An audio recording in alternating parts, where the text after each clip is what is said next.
తెలంగాణలో మళ్లీ అరాచక పాలన మొదలుపెట్టాడు కుంభమేశ్వరి. పేదల బతుకులు మార్చడంలో కాంగ్రెస్ మార్పు పాలన పూర్తిగా విఫలమైంది. తెలంగాణ ప్రజల బతుకులను కాంగ్రెస్ ప్రభుత్వం పెనం నుంచి పొయ్యిలో పడేసింది.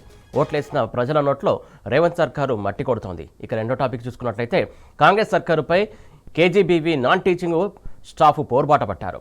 హైదరాబాద్ లక్టీకాపూర్లోని state project director of school education కార్యాలయం ముందు టీయూసీఐ ఆధ్వర్యంలో ఆందోళనకు దిగారు. ఇక టాప్ 4లో థర్డ్ టాపిక్ చూసుకున్నట్లయితే కేసీఆర్ పాలనలో వాస్తవ లాభాల నుంచి లాభాల వాటను రేవంత్ సర్కారు చెల్లించిందనే కార్మికులు బగ్గమంటున్నారు.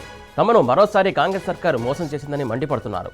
వాస్తవ లాభాల్లో కొంత పక్కన పెట్టి లాభాల వాటా ప్రకటించడం ఏంటని దుయ్యబడుతున్నారు. ఇక నాలుగో టాపిక్ చూసుకున్నట్లయితే ఎమ్మెల్యేలు బండ్ల కృష్ణమోహన్ రెడ్డి, ఎం సంజయ్, గూడెం మహిపాల్ రెడ్డి, పోచారం శ్రీనివాసరెడ్డి, కాళయ్య యాదయ్య, తెల్లం వెంకట్రావు బీఆర్ఎస్ నుంచి కాంగ్రెస్ పార్టీలోకి చేరినట్లుగా స్పష్టమైన ఆధారాలు ఉన్నాయని గులాబీ పార్టీ స్పష్టం చేసింది. మొత్తంగా ఈ 4 అంశాలకు సంబంధించి లోతైన విశ్లేషణ చేసే ముందు టాప్ 4 హెడ్లైన్స్ ఒకసారి చూద్దాం. ఇక టాప్ 1 న్యూస్ చూస్తున్నాం. తెలంగాణలో హైడ్రా కార్లు ఓట్లేసిన ప్రజల నోట్లో మట్టి కొడుతున్న గుంపు మేస్త్రి.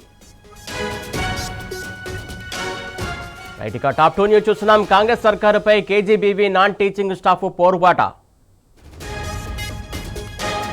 ఇక టాప్ 3 న్యూస్ చూస్తున్నాం. కార్మికుల శ్రమను దోచుకుంటున్న కాంగ్రెస్ ప్రభుత్వం లాభాల వాటాపై ఆగ్రహం వ్యక్తం చేశారు. ఇక టాప్ 4 న్యూస్ చూస్తున్నాం. ఫిరాయింపు ఎమ్మెల్యేలపై బీఆర్ఎస్ ఫైర్, ప్రజల దృష్టిలో పతనమైపోయారని ఆగ్రహం.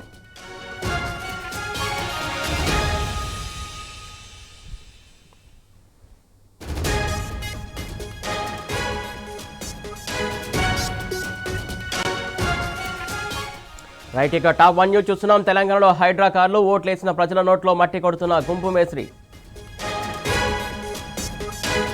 ఇక టాప్ 2 న్యూస్ చూస్తున్నాం. కాంగ్రెస్ సర్కారుపై కేజీబీవీ నాన్ టీచింగ్ స్టాఫ్ పోరుబాట. ఇక టాప్ 3 న్యూస్ చూస్తున్నాం. కార్మికుల శ్రమను దోచుకుంటున్న కాంగ్రెస్ ప్రభుత్వం లాభాల వాటాపై ఆగ్రహం. ఇక టాప్ 4 న్యూస్ చూస్తున్నాం. ఫిరాయింపు ఎమ్మెల్యేలపై బీఆర్ఎస్ ఫైర్, ప్రజల దృష్టిలో పతనమైపోయారని ఆగ్రహం.